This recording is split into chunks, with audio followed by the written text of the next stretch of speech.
சுவையாக டிஃபன் சாம்பார் வைப்பது எப்படி? இந்த சாம்பாருங்க பைத்தம்பருப்பு வேக போட்டுக்கணும். ஒரு 100 ஒரு 4 பேர் சாப்பிட்ற மாதிரி வச்சுருக்கிறேன்.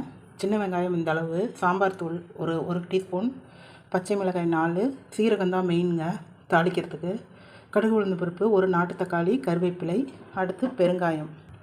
இட்லி, தோசை, ரவா உப்புமா, சப்பாத்தி, பூரி, பொங்கல் இந்த 5த்துக்கும் யூஸ் பண்ணிக்கலாங்க. சூப்பராக இருக்கும். ஆயில் ஊற்றிருக்கேங்க. இப்போ கடுகு உளுந்து பருப்பு போட்டுக்கலாம். பெருங்காயம், சீரகம் போட்டுக்கலாம். இப்போது பச்சை மிளகாய், வெங்காயம், கருவேப்பிலை போட்டுக்கலாம். கண்ணாடி பதத்தில் வதங்கினா போதுங்க. வெங்காயம் நல்லா வதங்கிடுச்சுங்க. இப்போ தக்காளி குழஞ்சி வர அளவுக்கு வதக்கிக்கலாம். சாம்பார் தூள் ஒரு பெரிய ஸ்பூனால் 1 ஸ்பூன் போட்டுக்கலாம். இந்த அளவு சாம்பாருக்கு தேவையான அளவு தண்ணி ஊற்றியாச்சுங்க. இப்போ கல் உப்பு சேர்த்துக்கலாம். அதோட இது கொதிச்சோடனே பருப்பு சேர்த்துக்கலாம். 100 பைத்தம் பருப்புங்க. ஒரு 4 விசில் விட்டு வேக வச்சுருக்கிறேன். இதில் சேர்த்துக்கலாம். கொதி வர ஆரம்பித்து ஒரு 5 நிமிஷமோ 10 நிமிஷமோ நல்லா கொதிக்க விட்டுட்டு அடுப்பை ஆஃப் பண்ணிடலாங்க.